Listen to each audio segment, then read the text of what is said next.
oferecer perdão. Quem pode ser melhor amigo que o Senhor, que pelo servo a própria vida renunciou? Quem pode ser melhor amigo que o Senhor, que pelo servo a própria vida renunciou?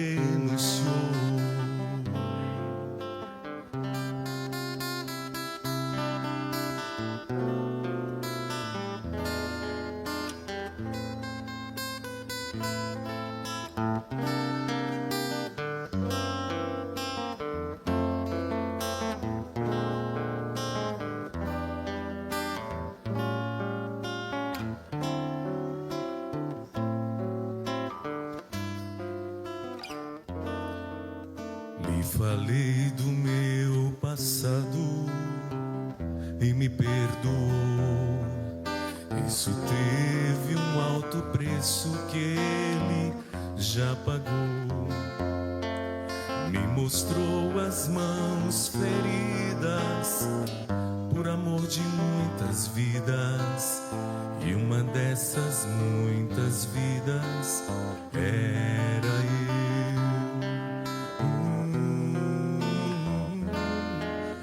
Nesse mundo amor tão grande pode ter, de entregar a própria vida sem temer. Quem já sentiu a dor de ser cravada em uma cruz, pagando pelos erros que não cometeu, olha nos olhos de quem tanto mal lhe fez, e sem ressentimento oferecer perdão. Quem pode ser melhor amigo que o Senhor, que pelo servo a própria vida renunciou? Pode ser melhor amigo que o Senhor, que pelo servo a própria vida renunciou.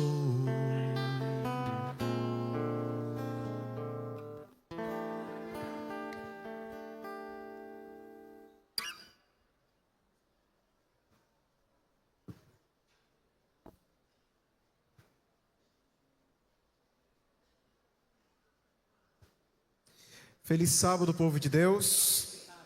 Quem está feliz nessa manhã, diga amém. Para nós é uma alegria podermos estar aqui mais uma vez. Hoje, neste momento, nós teremos um momento muito especial, celebrativo. É um costume da nossa igreja, quando nós não realizamos o batismo de crianças, mas nós dedicamos crianças ao Senhor. E para a honra e glória dele, nessa manhã, nós temos aí mais uma pequena criança que estará sendo dedicada ao Senhor neste momento. Eu quero convidar aqui a Bruna, o Flaviano, que vão trazer a Eloá neste momento para podermos realizar aqui a dedicação. Nesse momento eu quero aproveitar também e convidar o nosso ancianato para estar conosco aqui, participar conosco. Pode vir, tá?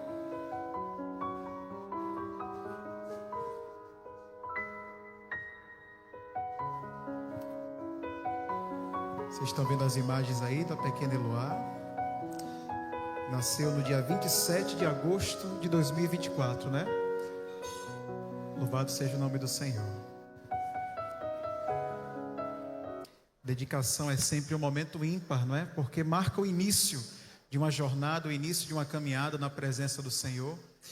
E nós teremos uma música especial que será cantada nesse momento em homenagem, né, a Eloá, a família, em dedicação ao nosso Deus. E na sequência daremos então aí o prosseguimento com a cerimônia.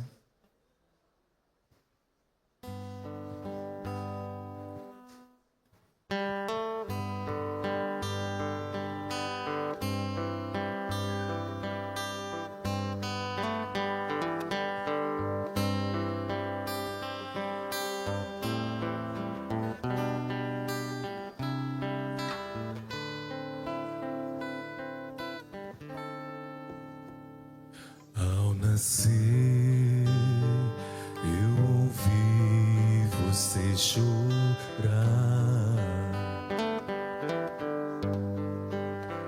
e pude até sentir seu coração pulsar.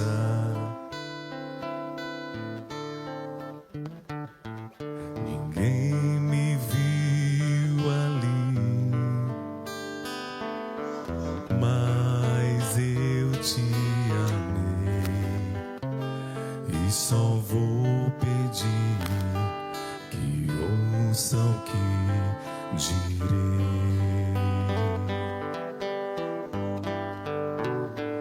Como criança eu pra sempre vou te amar,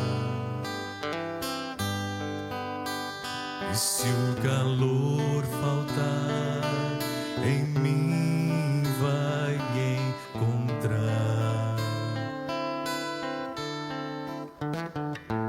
E quando a idade enfim chegar, não deixe de lembrar. Como criança eu pra sempre vou te amar. Pude ouvir a primeira oração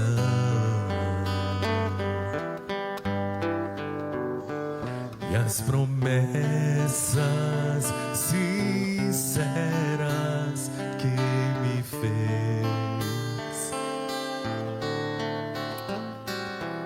Um dia então prostrou-se, dizendo que errou. Te dei a mão e o tempo não voltou. Vamos cantar juntos?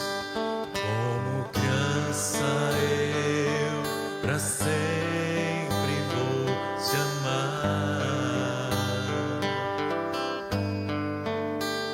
e se o calor faltar, em mim vai encontrar. E quando a idade enfim chegar, não deixe de lembrar. Como criança eu pra sempre vou te amar.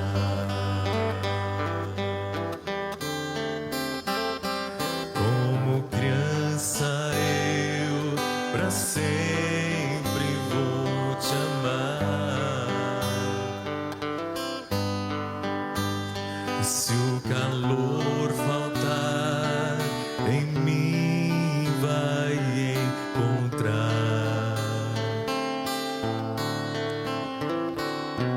E quando a idade enfim chegar, não deixe de lembrar. Como criança eu pra sempre vou te amar. Como criança eu pra sempre vou te amar. É uma alegria poder estar louvando a Deus, porque eu conheci esse jovem criança, eu e minha esposa. Louvado seja o nome de Deus, amém, irmãos? Bruna e Flaviano, a palavra do Senhor nos dá um conselho muito especial, e eu acredito que esse é um dos melhores textos para esse momento, momento em que estamos buscando dedicar esse presente que Deus concedeu a vocês, a Ele. Antes de pertencer a vocês, a Eloá pertence ao Senhor, e é isso que vocês estão declarando para essa igreja publicamente aqui nessa manhã, que vocês desejam ofertar a Ele aquilo que Ele deu para vocês de melhor, não é? E consagrar a Ele. E o conselho da palavra de Deus é o seguinte, ele diz assim, ó: ame o Senhor seu Deus de todo o seu coração, de toda a sua alma e com todas as suas forças. Deus deseja primeiramente que vocês, como pais dessa criança, vocês possam amar o Senhor, ter um relacionamento profundo com Ele, ter uma vida dedicada a Ele, ter uma vida consagrada ao Senhor. E uma vez que vocês amam ao Senhor com o seu coração, aí o texto bíblico continua dizendo assim, ó: ensine-as com persistência aos teus filhos.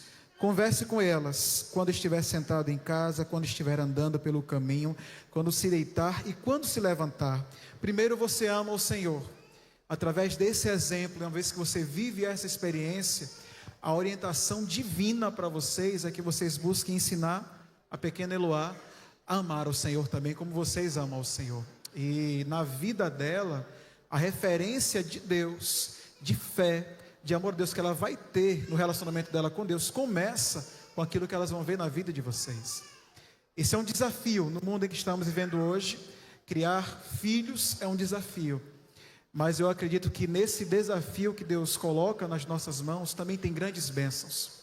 E eu quero orar, consagrando a vida de vocês, consagrando a vida da Eloá ao Senhor, e oro para que Deus derrame as mais ricas bênçãos dos céus na vida de vocês nessa manhã, em nome de Jesus. Tá bom? Eu vou convidar os nossos anciãos para estar conosco, que estiverem aqui presentes para esse momento. Vou pedir para que vocês venham aqui ao centro, tá certo? Fique aqui no meio. Vou convidar a igreja a se colocar em pé nesse momento. É um momento solene, tá? Vou convidar também os familiares que estão aqui presentes para, se quiserem acompanhar aqui mais de perto, podem vir, tá bom? Ficar aqui com a gente. É sempre um momento muito especial para a família. E eu queria convidá-los nesse momento. Pode ficar aqui na frente com a gente. Pode subir aqui, tá bom? Só pedir vocês se colocarem nessa lateralzinha aqui, tá certo? Sejam bem-vindos, viu? Nossa igreja. Prazer, viu? Nós vamos nos ajoelhar aqui na frente e vamos fazer então a dedicação da Eloá, fazendo uma imposição de mãos sobre ela, símbolo da bênção do Senhor neste momento, tá bom? Então eu vou convidar vocês a fecharem os olhos e juntos nós vamos ajoelhar aqui para esse momento, tá bom?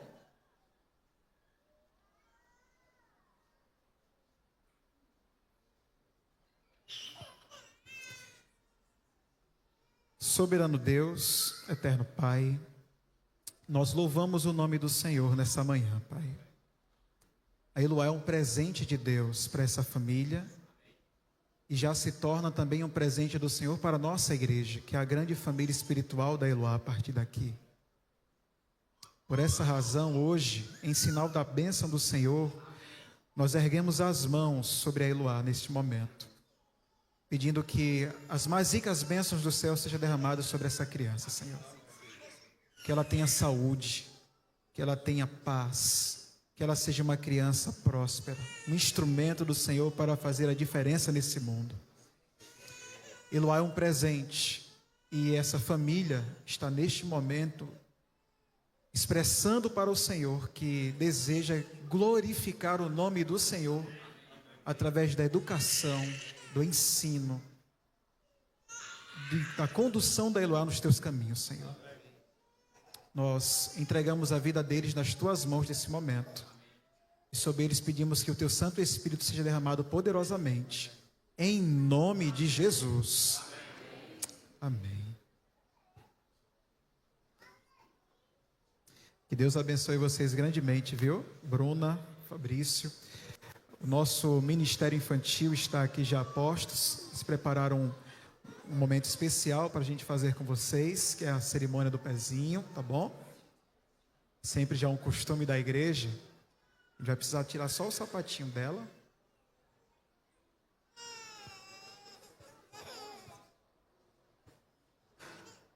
Isso. Vou marcar aqui.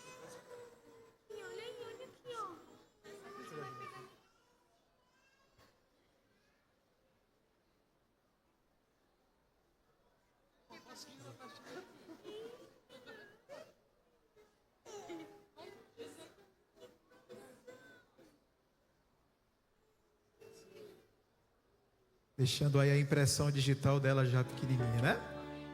Coisa linda, viu? Aqui, ó.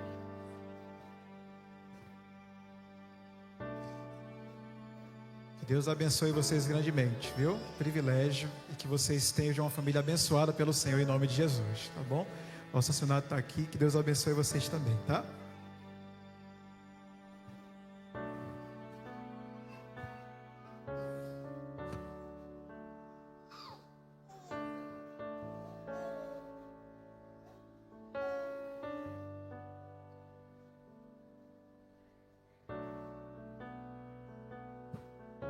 E se Deus é por nós,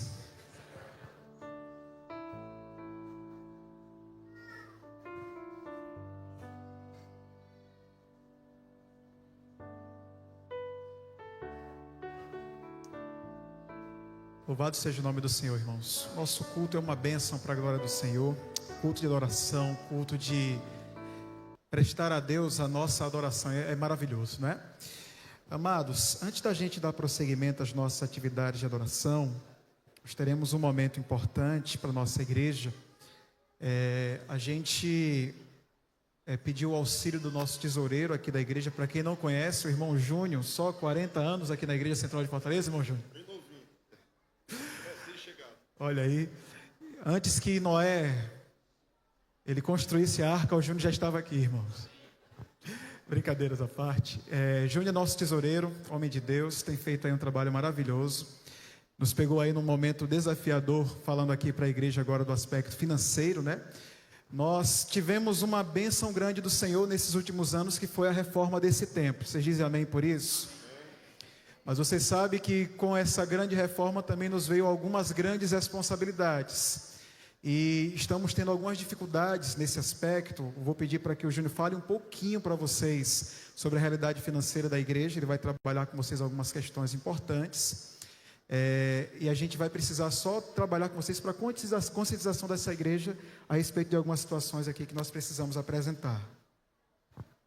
Feliz sábado a todos. Que a graça do nosso Deus nos acompanhe sempre.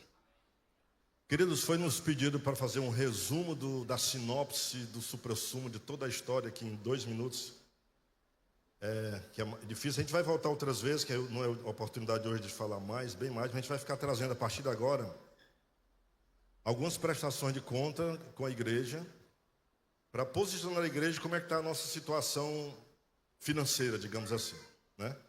Então veja, apenas 3 aspectos que eu gostaria de falar para a igreja.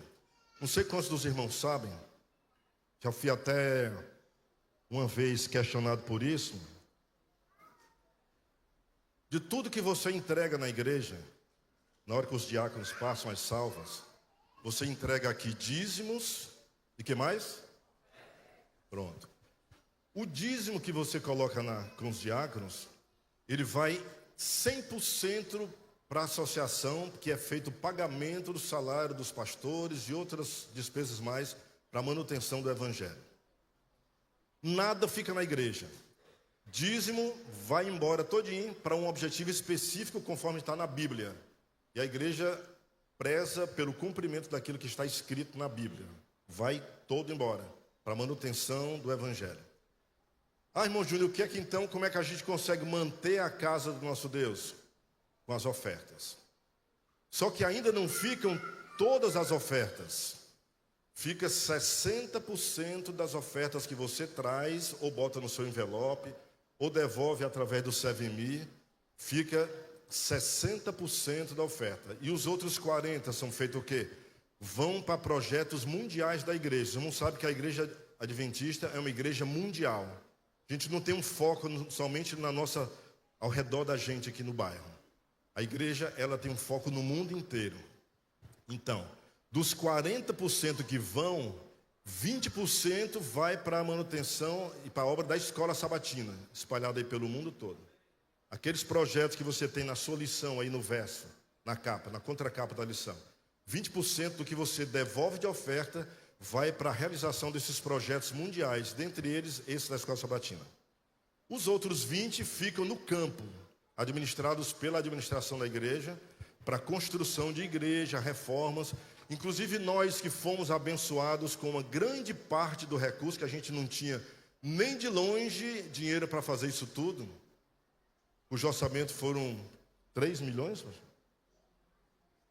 2.600.000 em toda essa obra, a igreja contribuiu com uma pequena parte, eu diria, algo em torno de 500 mil mais ou menos, e ainda estamos pagando uma parte dela. Então essa grande bênção que nós tivemos vem de onde? Dessas ofertas, desses 10% que todas as igrejas devolvem e vão para lá, a gente recebe de volta através desses benefícios, tá? Então Deus faz as coisas perfeitas. Então o que é que nos interessa aqui? De tudo que você devolve, fica 60% para fazer o quê?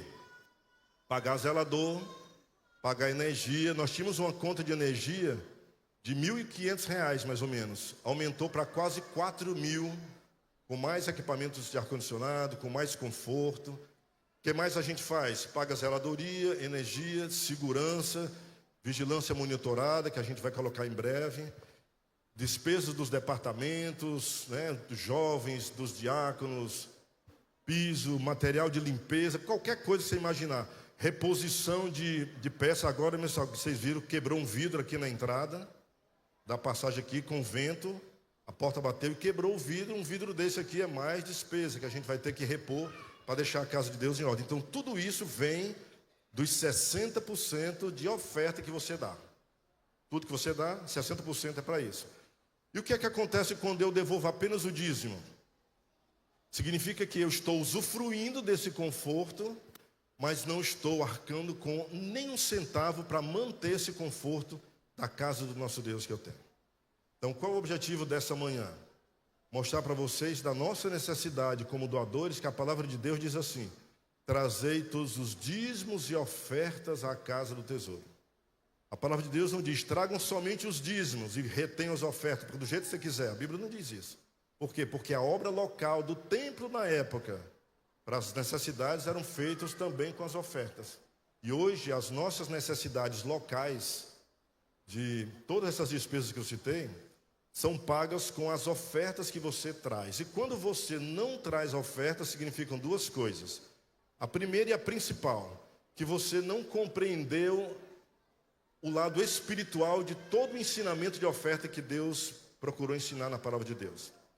Segundo, quando você não dá oferta, ou eu não dou oferta, eu não estou demonstrando a gratidão de tudo aquilo que Deus me deu. Porque a Bíblia diz que a oferta é o lado da gratidão do nosso coração. O dízimo Deus estabeleceu, a oferta vem pela gratidão da adoração que nós prestamos ao nosso Deus. Então eu tenho conversado com algumas pessoas e mostrando, mandou o dízimo, mas irmão, tem também alguma coisa de oferta? A igreja é mantida com as ofertas. Por quê? Porque se a gente não falar, às vezes por desconhecimento, as pessoas deixam de doar a parte da oferta, que é o que nos mantém aqui como igreja. Oferta. E aí, em cima disso, eu queria falar aqui dois aspectos para resumir aqui para os irmãos. Cada oferta que você dá, a igreja tem um orçamento. Resumido aqui nessa folhinha aqui. Então, 100% de tudo que entra, que são esses 60%, é distribuído entre todos os departamentos da igreja. Então, alguns ficam com 1%, outros ficam com 2%, 1,5%, 1,45%, 1,90%, definido aí pela comissão da igreja. Então, esses 60% que a gente fica é distribuído para pagar as nossas necessidades, manter o ministério infantil, o diaconato, o ministério de música, e vai dividindo para todos os ministérios da igreja. Qual é a nossa preocupação? Que eu queria apresentar para vocês. Da igreja antiga para a igreja nova, considerando, por exemplo, de janeiro a abril de 2024, para janeiro a abril de 2025, comparando o mesmo período do ano passado e desse ano, nós tivemos um crescimento, e eu dou glória a Deus por isso, de 5% nos dízimos. Ah, irmão Júnior, é só 5%? É só, porque a inflação foi 5% aproximadamente. Então isso quer dizer que de maneira real nós não crescemos. Nós acompanhamos a evolução da inflação, digamos assim. 5%. Porém, com as ofertas nós caímos 18%. Isso quer dizer que a oferta que nós dávamos, deixamos ou reduzimos em 18%. E isso não é pouca coisa. Se os irmãos terem ideia, de janeiro a abril, representa mais ou menos quase R$20 mil a menos de entrada da igreja. Ou seja, quase R$5 mil a menos todos os meses.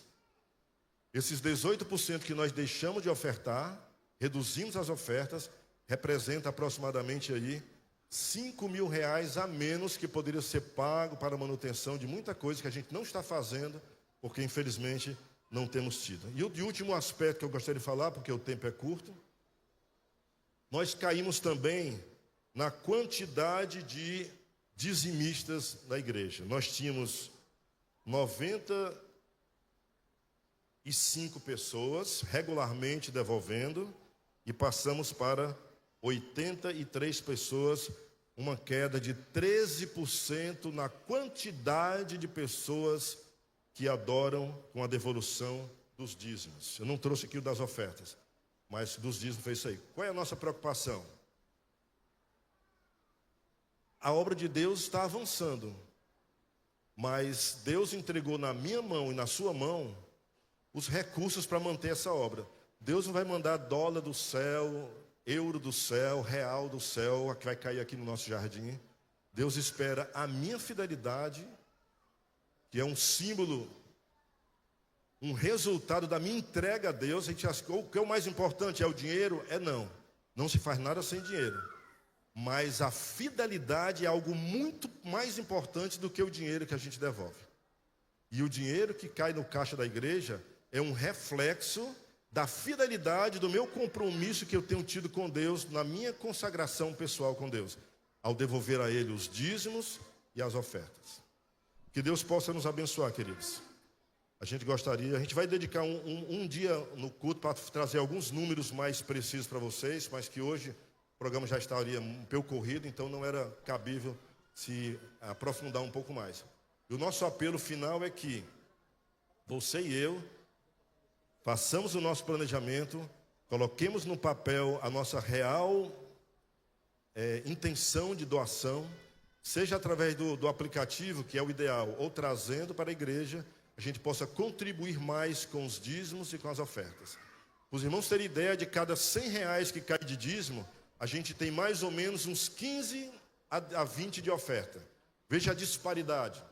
Se nós tivéssemos o mesmo tanto de oferta, de dízimo nós tivéssemos de oferta, essa igreja seria outra, também no departamento infantil, na sala dos jovens lá atrás, a gente faria outra revolução para dar mais conforto para a igreja. Que Deus possa abençoar a minha e a sua fidelidade.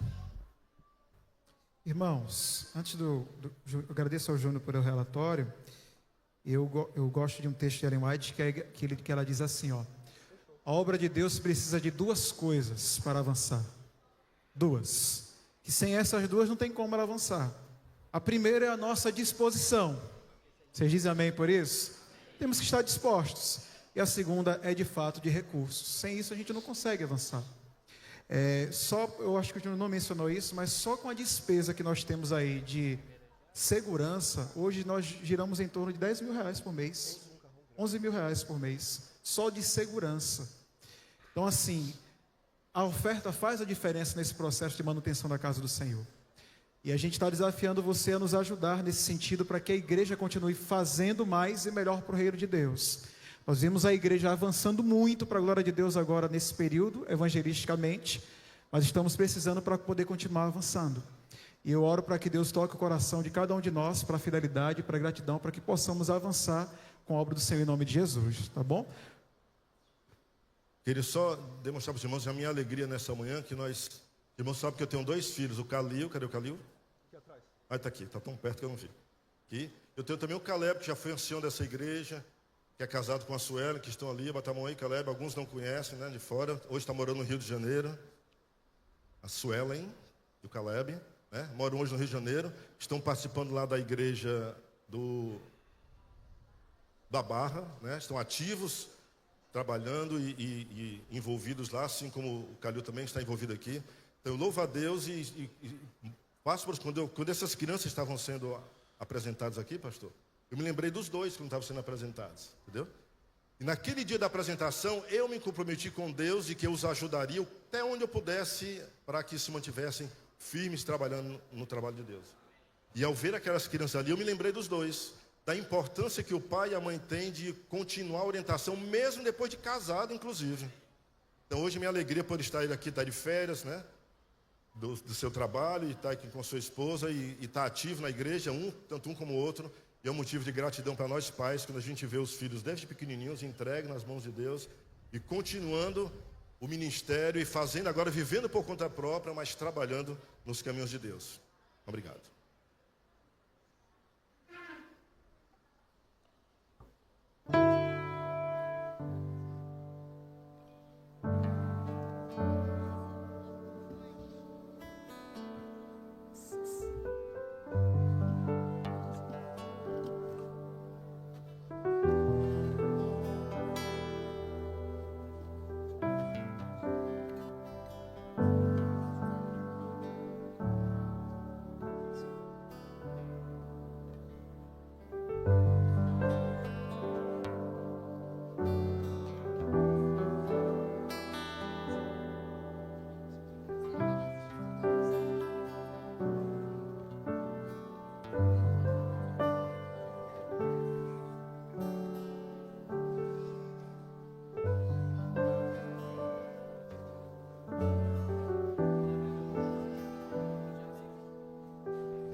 Todos estão convidados a adorar o Senhor agora.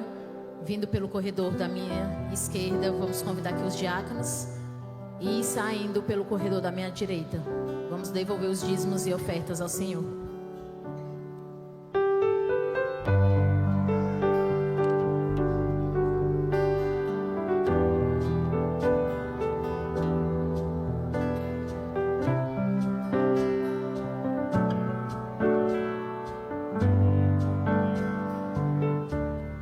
Sei que estás aqui, Senhor. Podes perceber quem sou. Podes ver se há em mim um verdadeiro adorador. A minha oferta eu ofereço a ti, Deus meu.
Santo Deus e eterno Pai, obrigado, Senhor, por mais um dia maravilhoso que Tu nos deste de oportunidade para estar na Tua presença.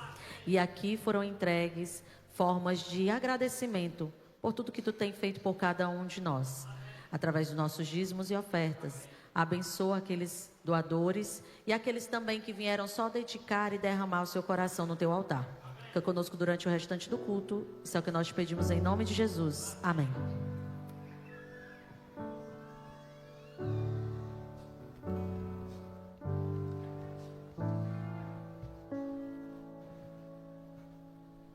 Feliz sábado, meus amigos. Eu queria começar com vocês a reflexão, um momento de ministração desse culto, refletindo sobre dois aspectos que essa semana eu pensei muito e que eu gosto de compartilhar com vocês aquilo que faz sentido para mim primeiro, porque senão não adianta vir aqui à frente e falar com vocês.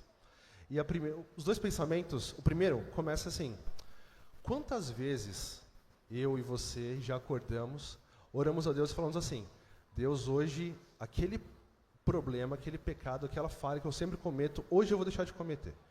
Orando com muito fervor, muita sinceridade mesmo, que dessa vez eu não vou mais cometer aquele pecado, enfim, aquela falha. Talvez dá certo hoje, dá certo amanhã, mas fatalmente a gente cai novamente. É fato. Isso acontece comigo várias vezes, eu sei que acontece com vocês também. E isso é triste, é tenebroso, mas é normal porque nós nascemos em pecado e nós temos a tendência e inclinação ao pecado. Só que a parte boa dessa história toda é que existe um poder maior que não é seu, não é meu, vem de Deus e é o poder de Cristo em nós. Essa é a primeira coisa que me deixou um pouco mais alegre refletindo essa semana. Cristo tem 3 atributos maravilhosos. Cristo é a justiça que nos alcança. Cristo, Ele é a nossa esperança. E Cristo é o poder que nos transforma e nos liberta de nós mesmos, liberta do pecado de nós mesmos. E a parte mais bonita disso é que a transformação que acontece todos os dias em nós, ela vai acontecer até o dia de Jesus voltar. E o dia de Jesus voltar é o dia que nós iremos para o céu. E o céu não é um lugar qualquer, é um lugar bonito só, onde tem ruas de ouro, que é o que a gente vai cantar já já. Mas o céu é o lugar onde vamos ver Jesus face a face. Onde vamos prostrar diante de Cristo e declarar: Santo, Santo, Santo, Santo é o Senhor, Santo é o Cordeiro. O céu é sobre Jesus, a eternidade é sobre Jesus e tudo é sobre Jesus. E a boa notícia é que Cristo vem, e Cristo vem muito em breve. Amém. E hoje eu queria convidar vocês a se colocarem de pé para cantar sobre o céu e sobre Jesus, mas não queria que vocês cantassem só da boca para fora, não. Eu queria que vocês cantassem com o coração e a mente aberto, com os pés aqui na terra, mas olhando para a eternidade. Existe uma música do maestro Jader Santos, que ele fez pro Arautos do Rei, e que ela resume muito bem isso que a gente vai cantar agora. O céu é Jesus, e onde Ele estiver, o céu será ali. E a boa notícia para você e para mim é que o nosso céu começa hoje, porque Jesus está aqui com a gente. Amém. Então vamos cantar Ele Vem.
Diante do eterno Rei.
Santo, Santo, Santo, Santo, para sempre eu cantarei e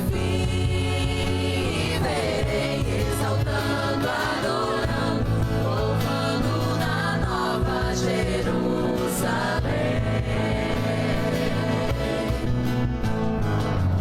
Vou andar em ruas de ouro, receber um lindo tesouro, face a face romperei e me prostrarei diante do eterno Rei.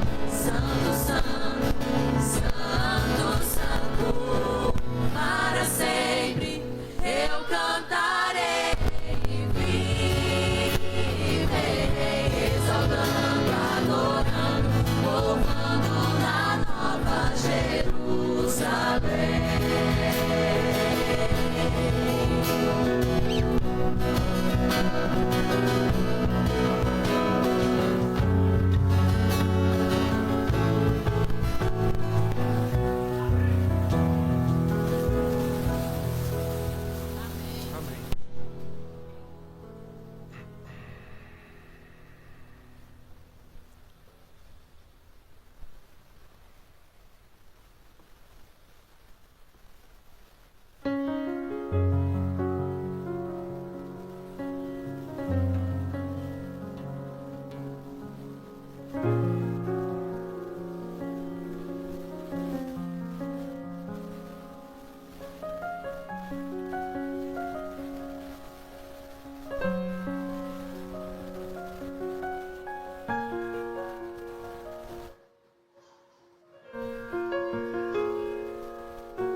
Impossível para mim do pecado escapar.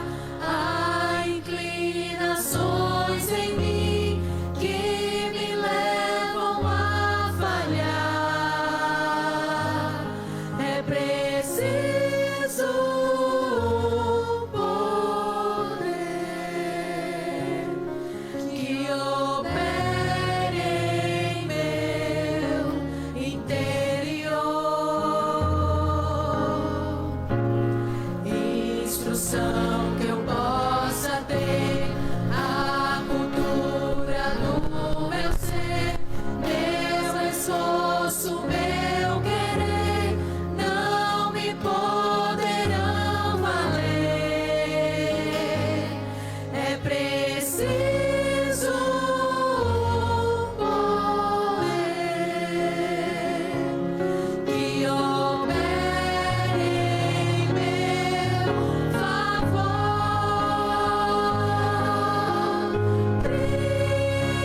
Cristo, justiça que me alcança. Cristo, a minha esperança. Não mais eu que vivo, na cruz a minha vida teve um fim. É tudo sobre Ele, é Cristo em mim.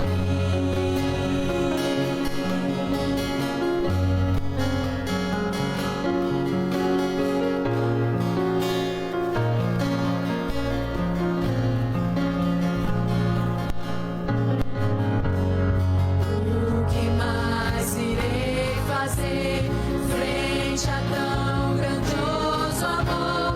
Só me resta respirar e servir meu Salvador, receber o seu poder e anunciá-lo com fervor.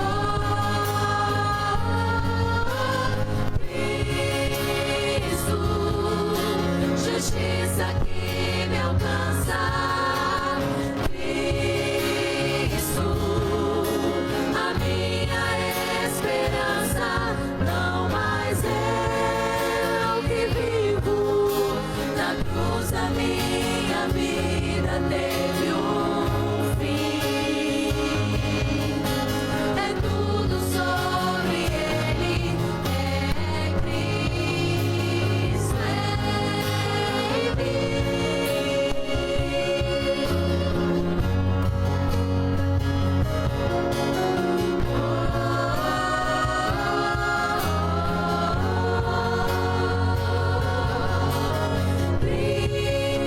Cristo, justiça que me alcança. Cristo, a minha esperança. Não mais eu que vivo, na cruz a minha vida teve um fim. É tudo sobre Ele, é Cristo em mim.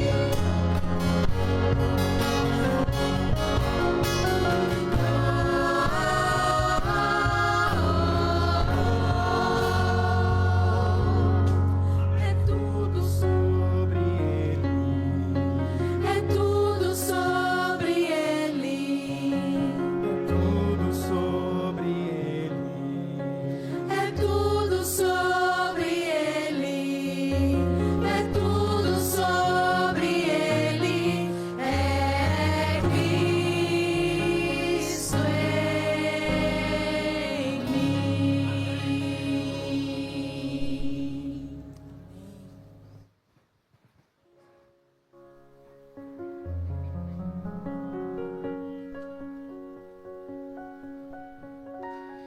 Senhor nosso Deus e nosso Pai, bendito seja o teu santo nome, ó Deus. A nossa vida focada no Senhor. Esse é o desejo do nosso coração nessa manhã. Que o Senhor seja o centro da nossa vida e que possamos viver no centro da tua vontade. Que teu Espírito repouse entre nós nessa manhã, falando ao nosso coração, tomando a nossa vida em tuas mãos, em nome de Jesus. Amém.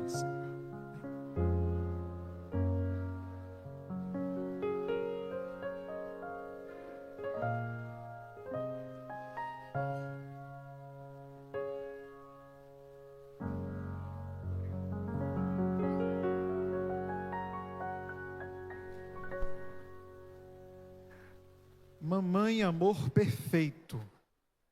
Esse não é o tema de agora, é o tema de hoje às 17 horas, no programa especial que está sendo organizado pela nossa igreja. Aqui vai ser aqui nesse lugar, para a honra e glória do Senhor. E nós queremos convidar você para trazer as mães, para esse momento de homenagem, de celebração, que estará sendo realizado aqui nessa tarde de hoje, 17 horas. Não esqueçam de trazer os seus 2 quilos de alimento para participar conosco também nesse movimento em nome de Jesus, tá bom? Amados, eu queria convidar você a abrir a sua Bíblia nesse momento, no livro de Mateus, capítulo 6, verso 25.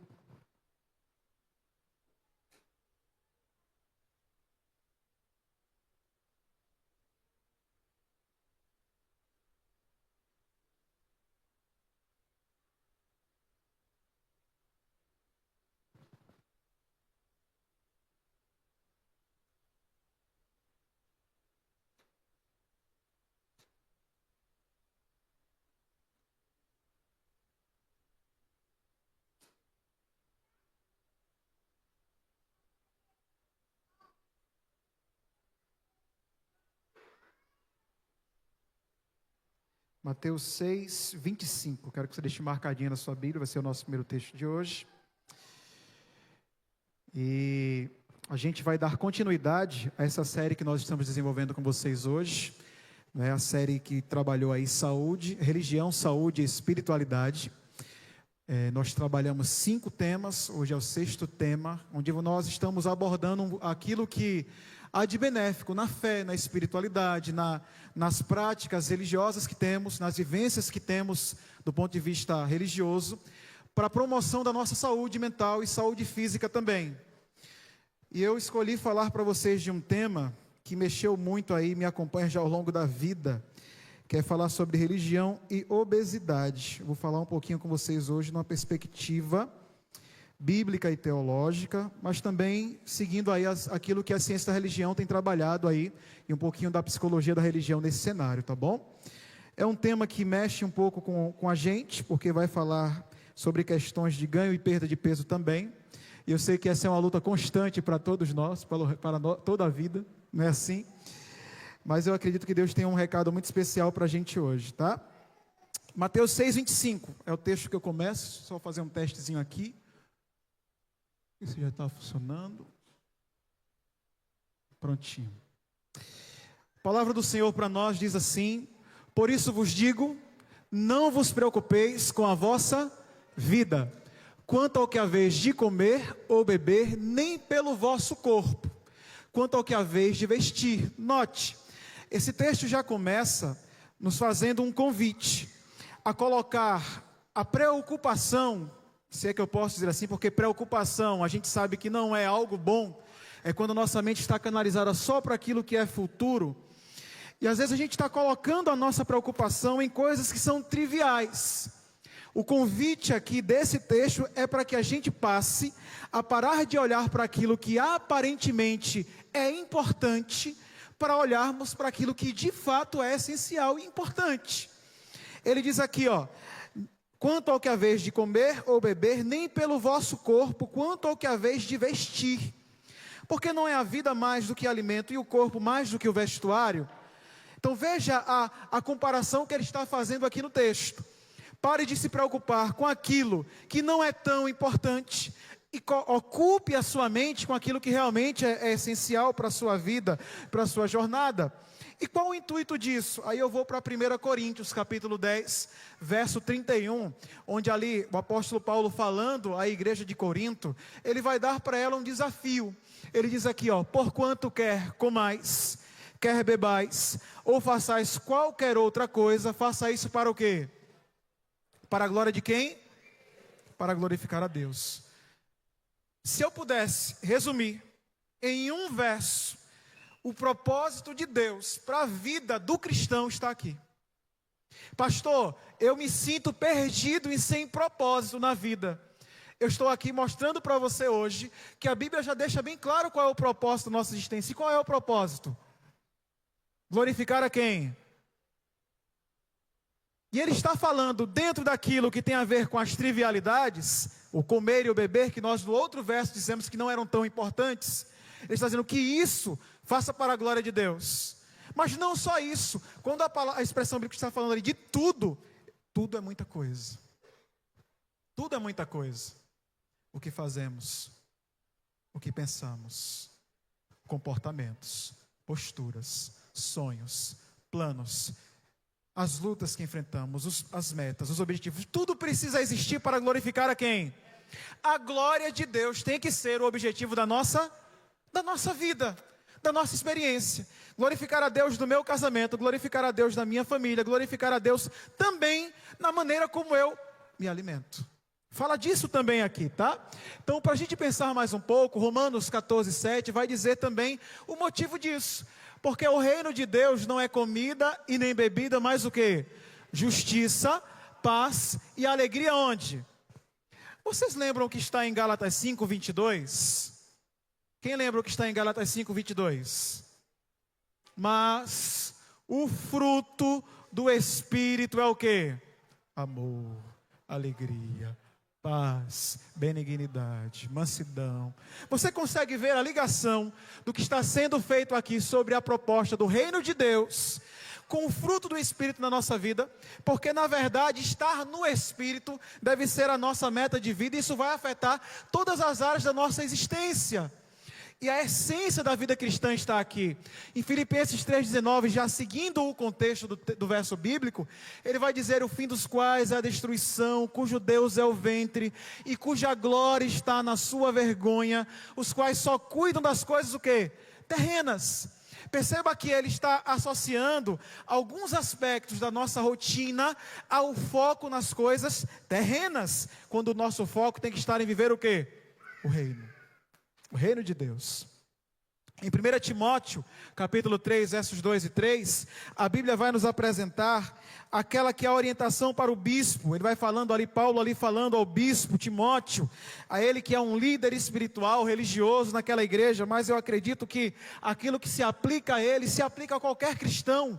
O princípio é o mesmo. Ele vai dizer que deve ser irrepreensível, marido de uma só mulher, vigilante, sóbrio, modesto, hospitaleiro, apto para ensinar, não dado ao vinho, não espancador, mas o que? Moderado. Quando a gente fala de obesidade, a gente está falando de comer em excesso também. E o antônimo disso, o contrário disso, o oposto disso é o que? Uma vida de moderação, não litigioso e não ganancioso. Para a gente pensar um pouquinho, eu quero trazer para vocês algumas estatísticas para a gente pensar um pouquinho sobre esse assunto. Os textos que eu citei não estão falando especificamente de obesidade. Eles estão falando do propósito geral da nossa vida, que é glorificar a quem? Isso é a filosofia cristã de existência, tá? Mas trazendo para o assunto que nós vamos abordar, veja o seguinte: a OMS vai dizer que a obesidade é um dos mais graves problemas de saúde que temos para enfrentar. Em 2025, a estimativa é de que 2,3 bilhões de adultos ao redor do mundo estejam acima do peso, sendo 700 milhões de indivíduos com obesidade ou com o IMC ali superior a 30. Eu entrei para essa estatística, meu IMC chegou a 47, se eu não estou enganado aqui. Quando eu cheguei ali aos 148 quilos. Mas essa é uma estatística que você vai percebendo que não está, além de grande, alta, não está estagnada, ela está ainda avançando. No Brasil, por exemplo, essa doença crônica, e assim que a ciência trabalha a obesidade, não é algo que tem a ver apenas com uma escolha, com decisão, não, ela é uma doença crônica, certo? Ela aumentou em 72% nos últimos 13 anos, saindo de 11,8% em 2006 para 20% em 2019. Em relação à obesidade infantil, porque a gente vai percebendo que o comportamento que temos hoje vai se reproduzindo nas gerações futuras, então as novas gerações vão sendo afetadas pelo nosso estilo também de vida. A Organização Pan-Americana de Saúde aponta que 12,9% das crianças brasileiras entre 5 e 9 anos de idade têm obesidade. Assim como 7% dos adolescentes na faixa dos 12 aos 17 anos. Isso quer dizer que nada mais, nada menos, segundo a OMS, 340 milhões de crianças no mundo, adolescentes e crianças, entre 5 a 19 anos, estão apresentando sobrepeso. É muita gente ou é pouca gente, meu povo?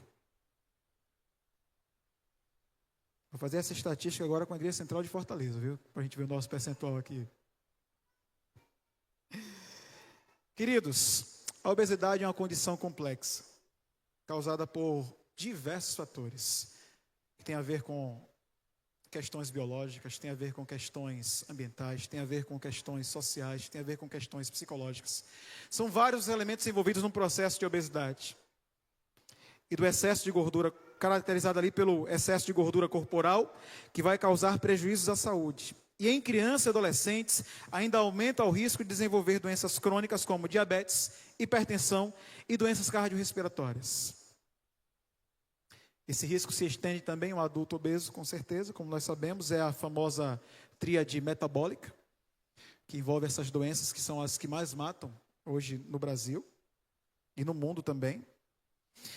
As estatísticas ainda apontam que cerca de 4 milhões de crianças menores de 5 anos na América Latina e no Caribe, segundo esse estudo que foi apresentado pela Unicef, se constatou ali que 32% das crianças menores de 5 anos estão com excesso de peso aqui no Brasil, 32%. Então, é um índice crescente, assustador, sob certo aspecto alarmante para a gente avaliar e pensar. Esse outro estudo aqui, por exemplo, ele vai mostrar que cerca de 1 bilhão de pessoas estão vivendo com obesidade no mundo. E a obesidade entre adultos mais do que dobrou desde 90 ali, principalmente também crianças e adolescentes, quadruplicou dos 5 a 19 anos de idade.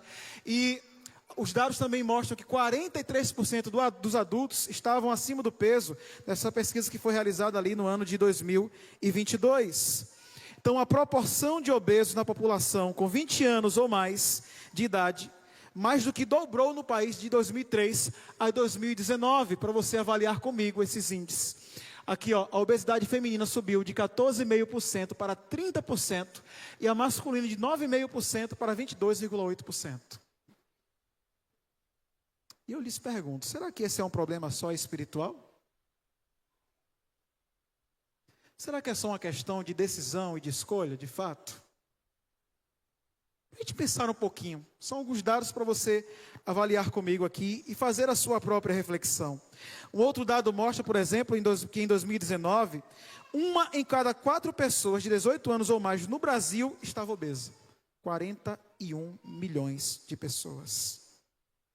O excesso de peso atingindo 60% da população de 18 anos ou mais. 96 milhões de pessoas, sendo mulheres 62% e 57% de homens.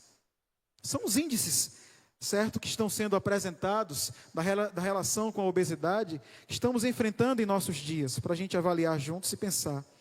E nessa faixa etária, no Brasil, a faixa etária que está com o maior índice aí está entre os homens de 45 a 54 anos, são os mais afetados, e a obesidade sozinha, 75% deles ali tendo ali o IMC superior a 25 ali, para a gente pensar um pouquinho, tá? Por outro lado, o percentual mais baixo estão sobre as mulheres, que estão na faixa de 18 a 24 anos, em 36% delas sofrendo aí com sobrepeso ou obesidade. A capital que tem o índice mais baixo é Teresina, e a que tem o índice mais alto é o Rio de Janeiro. Então, cuidado aí, Caleb e Suelen, viu? Vocês estão vindo de longe. Para a gente pensar um pouquinho, tá? Eu queria trazer para vocês esses índices para a gente pensar um pouquinho esse cenário que a gente está vivendo hoje mundialmente com o cenário da obesidade. E aí eu vou falar agora com propriedade de causa, porque eu passei por isso e ainda luto com isso. Tem coisas que às vezes a gente, no intuito de ajudar um indivíduo que está com excesso de peso, que a gente fala, e a gente quer ajudar, mas a gente acaba perdendo a sensibilidade de algumas dores que se passam nesses processos. E a gente acaba ferindo e provocando mais do que a gente ajudando. Então eu vou trazer algumas falas que eu queria que você pensasse comigo, que você não deve estar dizendo ou pensando em dizer para um obeso, certo? Pastor, por que não? Tem coisas que são muito óbvias. Por exemplo, aqui, ó, entre as mais citadas, eu digo para vocês aqui, ó, você precisa perder peso. É simples.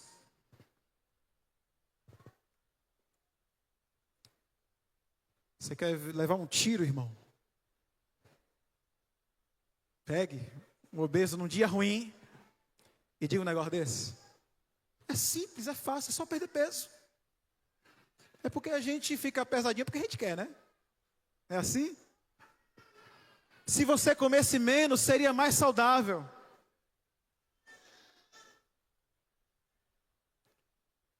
E as pessoas repetem isso querendo ajudar, certo ou errado? Mas você acha que as pessoas não sabem disso? Você é gordo porque não se cuida e é preguiçoso. Uma outra aqui, ó.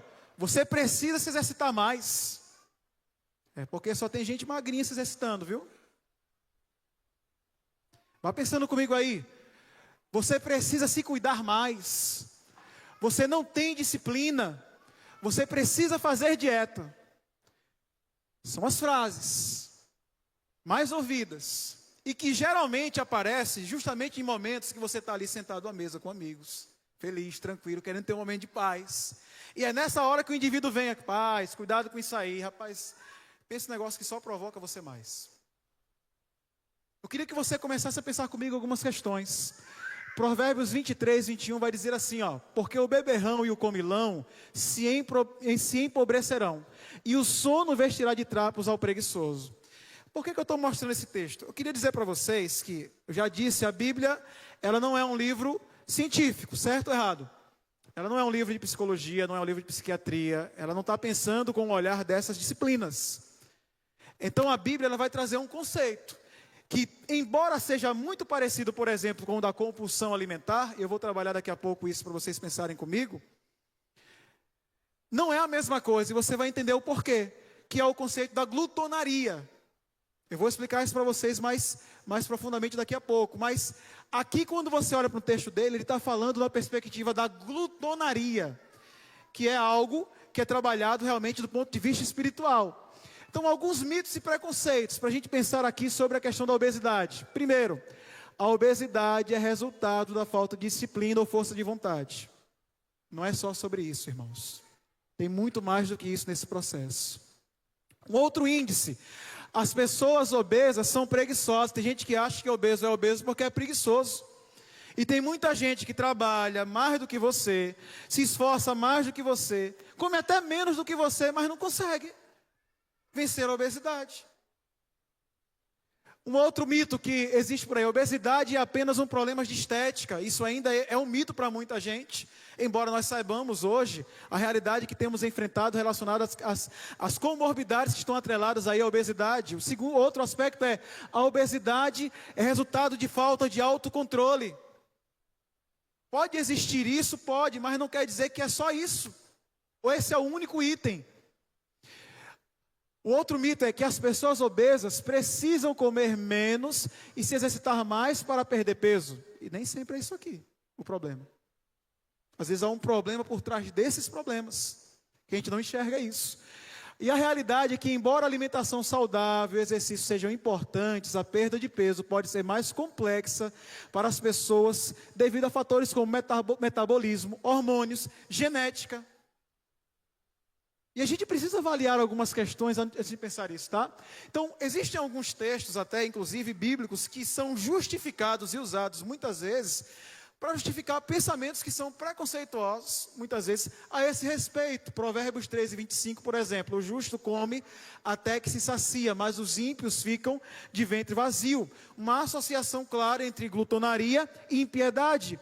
Provérbios 28:7: o que guarda a lei é filho inteligente, mas o companheiro de glutões envergonha seu pai.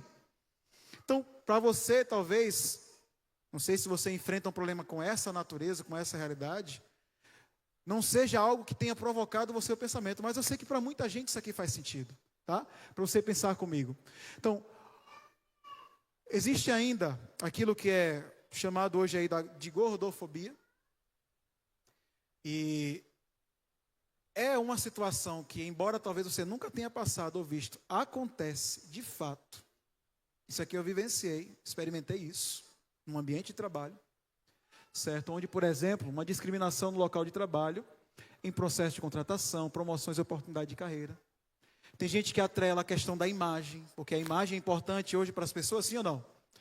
A nossa sociedade olha para a imagem, sim ou não? E infelizmente olha, e por isso às vezes as pessoas sofrem com isso. Estigmatização da mídia, perpetuação dos estereótipos negativos a respeito da figura do indivíduo obeso. Certo? Lidar, por exemplo, com o bullying e o assédio em escolas, locais de trabalho, espaços sagrados, conceitos de ordem religiosa. Eu vivi tudo isso aqui na minha vida. E eu sei que isso é uma realidade hoje. Preconceito médico, pacientes com sobrepeso, obesidade sendo afetados pela qualidade. Uma vez eu entrei na sala de um médico. O médico só olhou para a minha cara e me deu um esporro. Literalmente isso. Esculhambou de cima a baixo, por causa do meu peso. Ele não fez uma avaliação. Ele não pediu um exame. Ele não avaliou o meu quadro. Não me conhecia. Não sabia a minha realidade. Eu levei um esculacho só porque sou gordo. Na sala de um médico. Então são situações que só sabe que passa quem passa. Entende? Mas são cenários que a gente vivencia no ambiente dessa realidade. Provérbios 23:2, por exemplo, vai dizer assim, ó. Olha esse texto. Chega a ser engraçado, se não fosse trágico às vezes. Põe uma faca na garganta se és homem de apetite o quê? É forte ou não é, quando você para avaliar o texto e pensa? Não consegue saciar não, meu amigo, bote uma faca na garganta.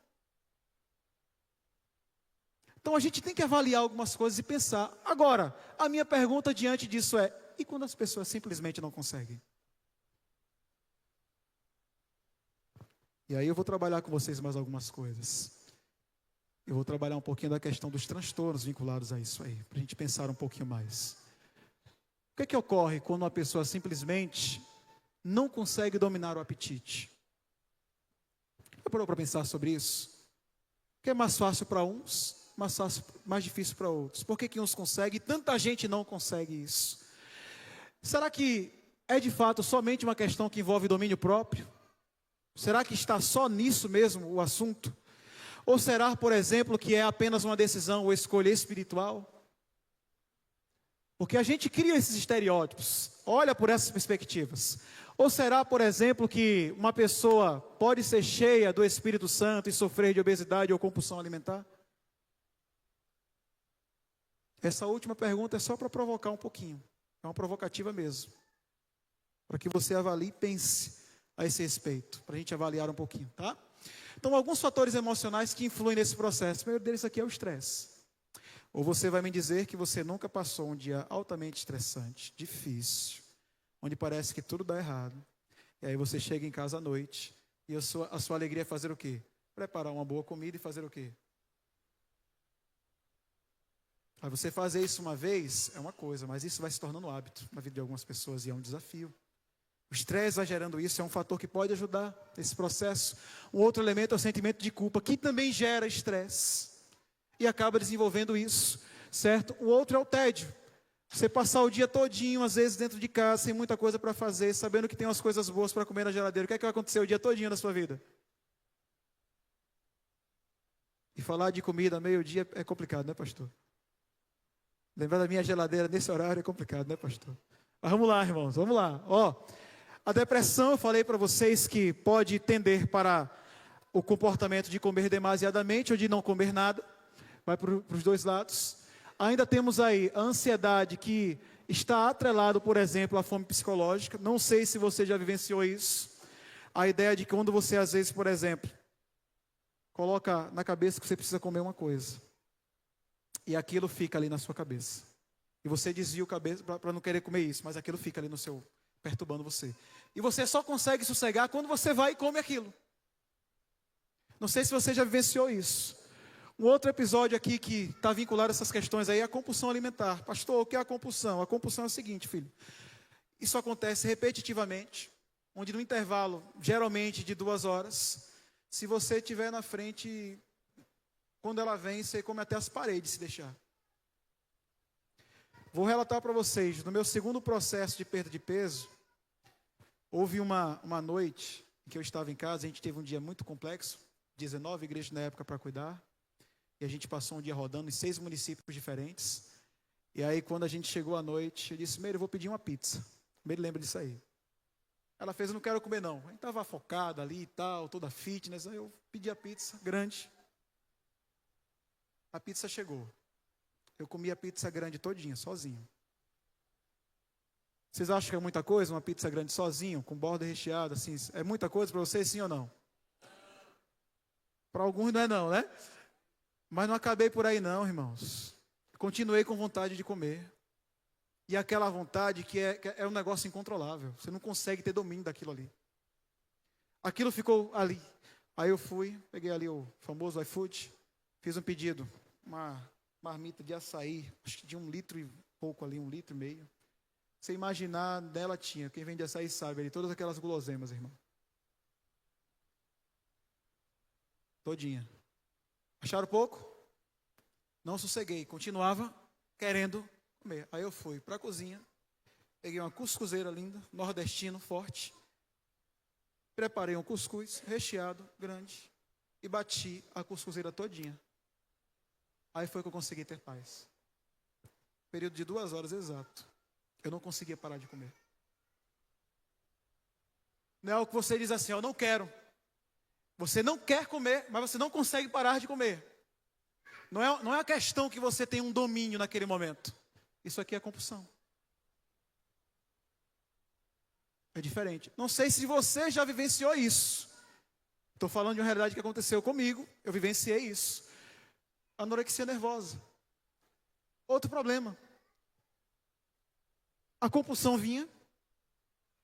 E aí, a compulsão geralmente traz sentimentos de culpa, de vergonha. E aí vinha a culpa, porque eu estava num processo de emagrecimento, ansioso para emagrecer, havia comido demais e eu não queria fazer o quê? O medo de voltar a engordar. A mente da gente faz isso com a gente. No medo de voltar a engordar, a gente acaba desenvolvendo a compulsão, e aí a consciência pesa, aí você vai agora desenvolver o quê? Vamos tentar compensar isso. A anorexia faz você querer compensar. Como é que você pode fazer isso? Ou você endóida e vai fazer exercício além do que você pode, e aí você sai ali, vou queimar tudo que eu... Sabe a história do malhou comeu? Aí você sai querendo queimar tudo que você consumiu ali, endóide vai se acabar de malhar até não ter mais condição física para isso. Ou você começa a se privar, vou fazer jejum, e aí passa ali dia, todinho sem comer nada, só tomando água, que alimenta de novo a compulsão, porque o alimento da compulsão é a restrição. Quanto mais restrito, mais você alimenta a compulsão. Então você fica num círculo vicioso. Ou você vomita.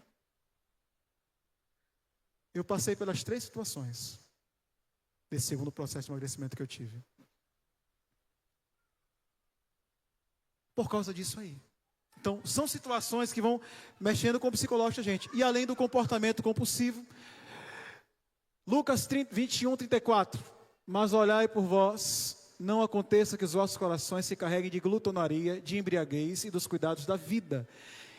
E venha sobre vós improviso aquele dia. Veja, eu trabalhei com vocês um pouquinho da compulsão.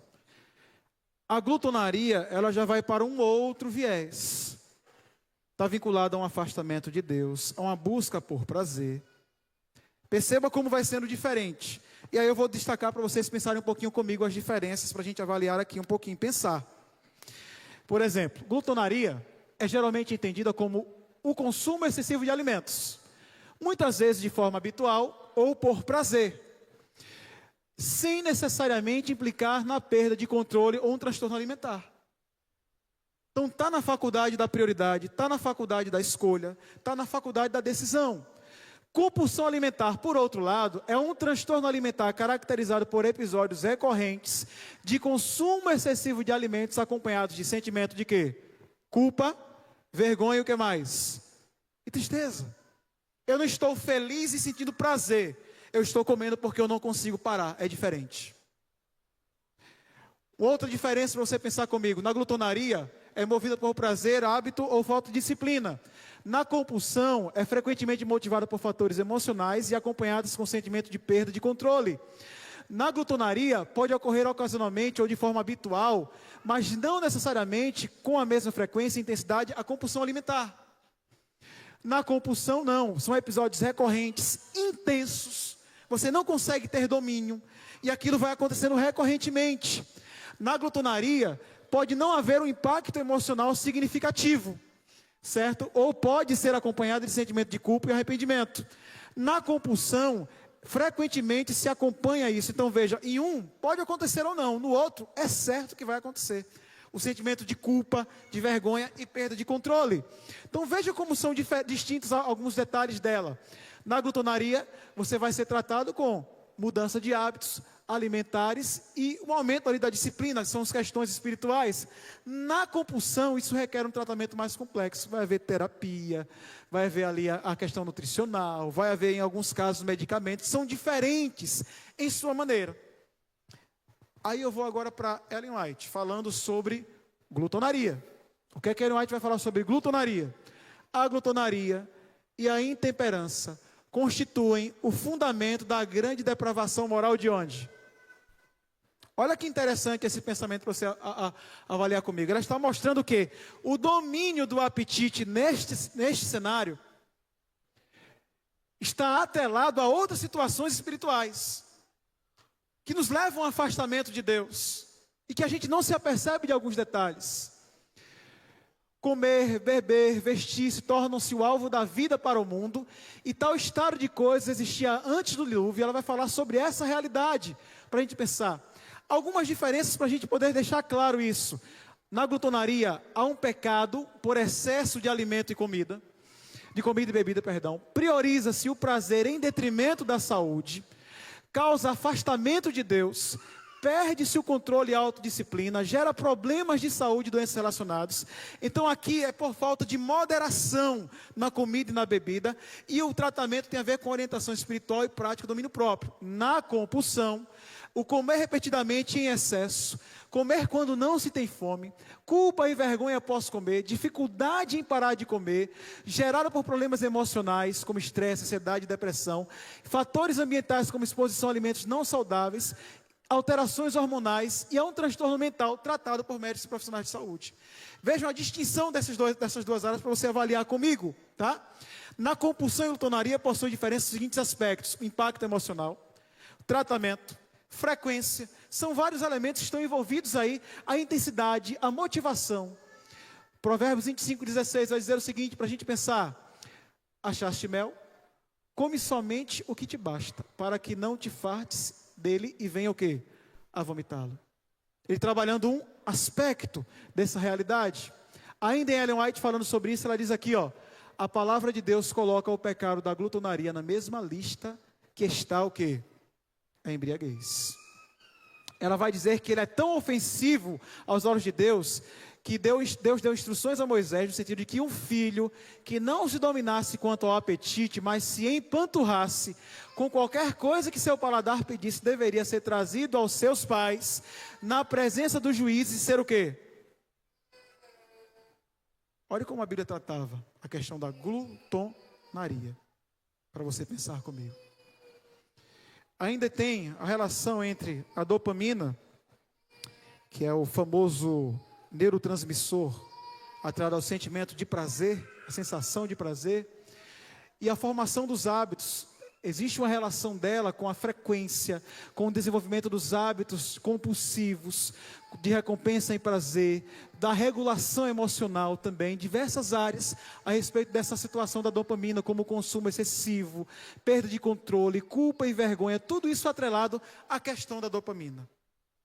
E para a gente entrar na parte central da nossa reflexão para esse momento, eu queria trabalhar com vocês alguns elementos da nossa vida religiosa que podem nos ajudar em cenários como esse, para a gente pensar um pouquinho, tá? Então, como é que a religião pode ajudar nisso? Então, para alguns, há quem defenda que a espiritualidade ela não tem interferência nisso, mas a fé pode ser um suporte no processo de emagrecimento, ajudando a lidar com o estresse, ansiedade e ao consumo de alimentos em excesso. A gente vai pensar, por exemplo, que algumas religiões possuem as orientações específicas com a questão da alimentação, como por exemplo a nossa, que recomenda uma alimentação à base de vegetais, cereais, legumes e frutas, uma alimentação vegetariana, ou ovo-lacto vegetariana de maneira mais geral. Mas em alguns aspectos a abstinência pode ser positivo, em outros pode ser negativo. Essas regras podem influenciar o consumo de calorias, nutrientes e ajudar também nos processos de emagrecimento. Então perceba, querido, que a espiritualidade e a fé podem ser fontes de conforto e apoio emocional. Isso pode ajudar a lidar com o estresse, a ansiedade, que podem gerar o consumo excessivo de alimentos. Então você vai perceber que há uma relação positiva nesse cenário também, tá? A prática da religião pode promover um sentido de propósito, significado à vida, como nós falamos aqui do propósito do crente, que é a glorificação de quem? De Deus, a glória de Deus. Então nós temos isso como fatores que podem nos auxiliar nos processos de perda de peso também. Alguns estudos sugerem que a frequência religiosa pode estar associada a um risco menor de depressão, ansiedade e também contribuem para o ganho de peso. E a prática religiosa pode promover a disciplina, a perseverança, que são essenciais para o sucesso aí no processo de emagrecimento. Então veja quantos elementos positivos podem nos ajudar nesse cenário, porque a vida religiosa promove hábitos saudáveis. Ela nos auxilia, por exemplo, fornecendo apoio emocional, apoio também em alguns aspectos. Nas restrições já mencionei para vocês, mas na valorização da saúde, comunidade, na influência e percepção corporal, elevando também a nossa autoestima. Então são vários aspectos que a vivência religiosa pode nos ajudar no cenário de produzir a gente uma vida mais saudável e mais próximo do ideal que o Criador tem para a nossa vida. E eu quero lembrar para vocês mais alguns textos bíblicos para a gente pensar. 1 Coríntios 6, 19 a 20. A Bíblia vai nos lembrar que o nosso corpo é o que, queridos? É templo de quem? Nós somos templo de Deus. Você diz amém por isso? Nós somos templos de Deus. Deus deseja se manifestar aonde? Em nós. Nós somos morada de Deus. Somos casa de Deus. E precisamos viver para a glorificação do nome dEle. Esse Espírito que habita em vós é proveniente de Deus, e que nós não pertencemos a quem? A nós mesmos. Nós somos dele, feitos por ele, para ele nos movemos e nele nós existimos. Você diz amém por isso?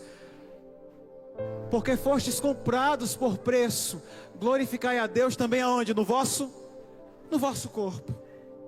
É o nosso compromisso de buscar viver o melhor de Deus onde estamos. Deus tem uma promessa para nós de uma eternidade, sim ou não? Sim. Há um lugar melhor no céu para nós, sim ou não? Mas Deus também quer que nós vivamos bem e o melhor dele aqui nessa terra também. Ele quer que nós vivamos bem aqui também. A religião pode ser determinante para construir hábitos alimentares, pelos dogmas e crenças que influenciam, moldam o nosso padrão e a nossa vida. Por isso, algumas orientações importantes para a gente avaliar e pensar. Estou tentando emagrecer, pastor. Tem algumas coisas que a gente costuma fazer, pensando que vão ajudar e nos atrapalham. Pular refeições, comer sem pressa é o ideal para a gente. Buscar sentir o sabor dos alimentos. Evite pular refeições. Comer à mesa pode ajudar, porque você está ali com calma, com tranquilidade, dando tempo para que o seu cérebro entenda aquilo que você está processando e o quanto você comeu. Adicionar ali uma alimentação, elementos naturais da sua alimentação. Evitar distrações no momento da alimentação. Ter cuidado também com as restrições alimentares. E por fim, eu quero lembrar a vocês esse texto, que é um texto pilar para um processo de uma vida conforme o propósito de Deus, expondo tanto as áreas espirituais, físicas, de serviço, mas também buscando pensar no propósito de Deus para a nossa vida, que é Romanos 12:1. A Bíblia diz assim, rogo-vos, pois, irmãos, que apresenteis o quê? Pelas misericórdias de Deus, que apresenteis o vosso corpo como sacrifício o quê? Vivo, santo e agradável a quem? Esse é o quê? O culto racional, na visão de Paulo, não tem a ver com as experiências litúrgicas. Não tem a ver apenas com elementos de formalidades e formalismos. O culto racional brota de uma experiência de vida consagrada ao Senhor em todos os aspectos. É quando a gente se coloca diante de Deus no sentido de ser uma oferta a Ele. Deus está dizendo que quer que nós vivamos o propósito dEle com culto racional em resposta ao que Ele já fez por nós. Pastor, por que Deus pede isso? Qual que é o desejo de Deus para a nossa vida nesse cenário? E aí eu deixo para vocês a última passagem de hoje, 1 João 1:2, onde o apóstolo vai dizer assim, amado, desejo que te vá bem em todas as coisas, e que tenhas o quê? Saúde, assim como vá bem a tua alma, a tua mente, a tua vida, o teu coração. Você deseja viver o melhor de Deus nessa terra, sim ou não? Nessa série eu falei sobre o luto, falei sobre estresse, falei sobre depressão, falei sobre ansiedade, falei sobre emoções. Hoje estou falando sobre obesidade. Nós vamos finalizar essa série hoje. E eu queria dizer para você nessa manhã que Deus quer que nós tenhamos uma vida plena, real, cheia de propósito, cheia de significados. O objetivo de Deus, quando Ele fala em emagrecer, não é uma questão de estética e aparência apenas. Isso é um presente que nós recebemos quando isso acontece. O propósito de Deus é que tenhamos condições melhores para servi-lo ainda mais, para termos uma comunicação mais aberta e direta com Ele, para que vivamos o extraordinário, não apenas o ordinário. Deus deseja que você seja um referencial e faça diferença na sociedade. Esse é o desejo do seu coração nessa manhã, em nome de Jesus. Nós vamos ter um louvor especial e na sequência estaremos orando, consagrando nossa vida ao Senhor, buscando viver a plenitude da vontade dEle, buscando viver uma vida plena para a honra e glória do Senhor.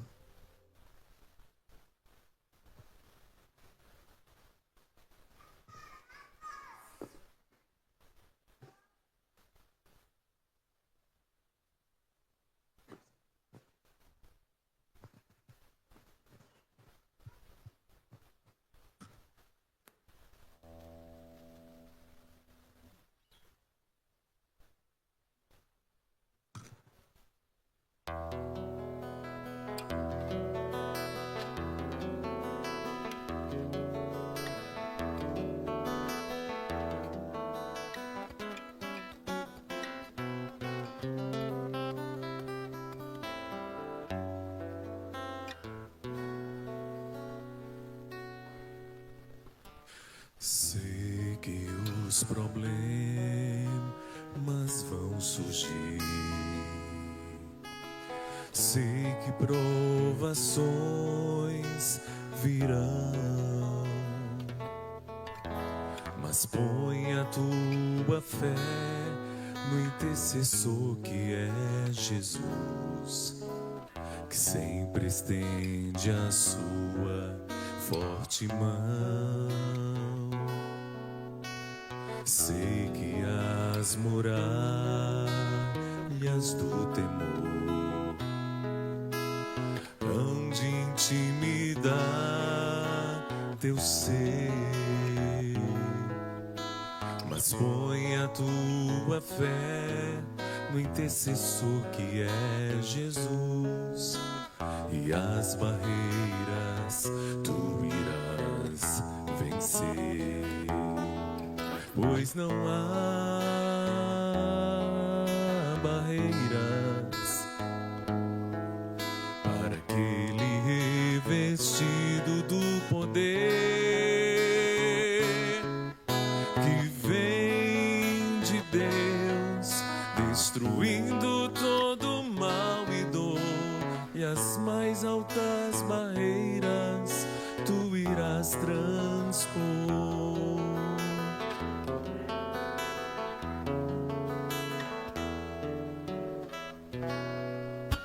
Sei que não há nada, nem ninguém que consiga separar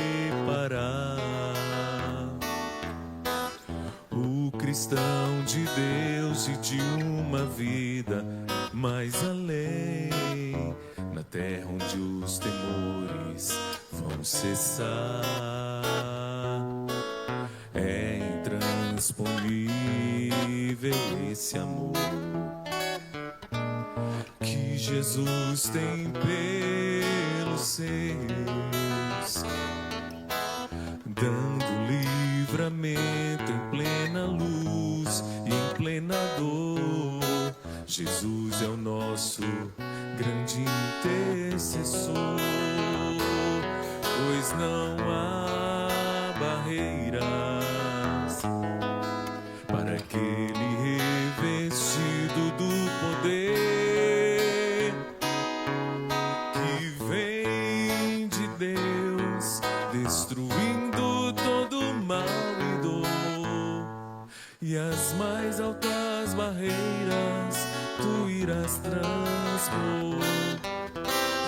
Pois não há barreiras para aquele revestido do poder que vem de Deus, destruindo todo mal e dor, e as mais altas barreiras tu irás transpor, e as mais altas barreiras tu irás transpor.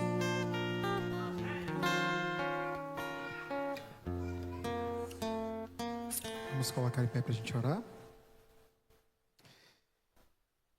Pai amado e querido, nós louvamos o nome do Senhor nessa manhã e que a Tua palavra possa fazer morada em nós, que possamos viver a plenitude da vontade do Senhor, Pai, que possamos glorificar o Senhor em nossa vida, em cada aspecto da nossa existência, Pai, que vivamos para a Tua glória. Nós nos entregamos a Ti nessa manhã. Pedimos a Tua bênção sobre nós, para que tenhamos uma semana dirigida pelo Espírito do Senhor. Em nome de Jesus.